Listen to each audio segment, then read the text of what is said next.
সাকিব আমার ফোন পানিতে ফেলে দিয়ে কাজটা ঠিক করেনি, বললেন জায়েদ খান।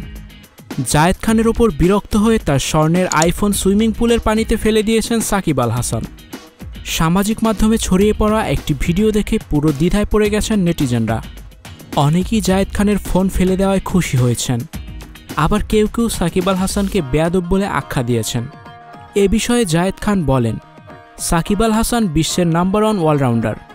তিনি আমার ফোনটা ফেলে দিয়েছেন, এটা মোটেও ঠিক হয়নি। কাজটা তিনি ঠিক করেননি।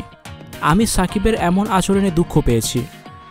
জায়েদ খান এই মুহূর্তে অস্ট্রেলিয়ার মেলবোর্নে অবস্থান করছেন। সেখানে তিনি একটি অনুষ্ঠানে অংশ নেন। দেশের আরেক অভিনেত্রী নুসরাত ফারিয়া আগামী 5 মে সিডনিতে আরেকটি আয়োজনে অংশ নেবেন। মেলবোর্ন থেকে আলাপকালে বলেন, আমি এই মুহূর্তে 80 তলার ওপর রয়েছি, খুব ব্যস্ত রয়েছি। আপনার সঙ্গে পরে কথা বলবো। শুধু বলবো সাকিবের আচরণে আমি কষ্ট পেয়েছি। ভাইরাল হওয়া মাত্র 4 সেকেন্ডের এই ভিডিওটি দেখে ধারণা করা যায় এটি কোনো শুটিং স্পটের ঘটনা, কিন্তু কোথায় সেই স্পট বা কারাই শুটিংটি করছেন জানা যায়নি। তবে নেটিজেনরা ধারণা করছেন সামাজিক মাধ্যমে যা চলছে তাতে করে ধরেই নেওয়া যায় এটি একটি বিজ্ঞাপনের অংশ।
স্টুডিও 4D আপনাদের জন্য নিয়ে এসেছে শুটিং হাউস এবং শীতাতাপ নিয়ন্ত্রিত স্টুডিও সুবিধা, আছে অত্যাধুনিক মেকআপ রুম, এছাড়াও পাচ্ছেন বিভিন্ন ধরনের সিনের ক্যামেরা ও শুটিং লাইটের সুবিধা। বিস্তারিত জানতে এখনই কল করুন 01974860664। হাউসটি দেখতে চলে আসুন আমাদের ঠিকানায়, সেক্ষেত্রে রোড নাম্বার 9, বাড়ি 24। Icon focus 24 TV, powered by 4D Fourth Dimension।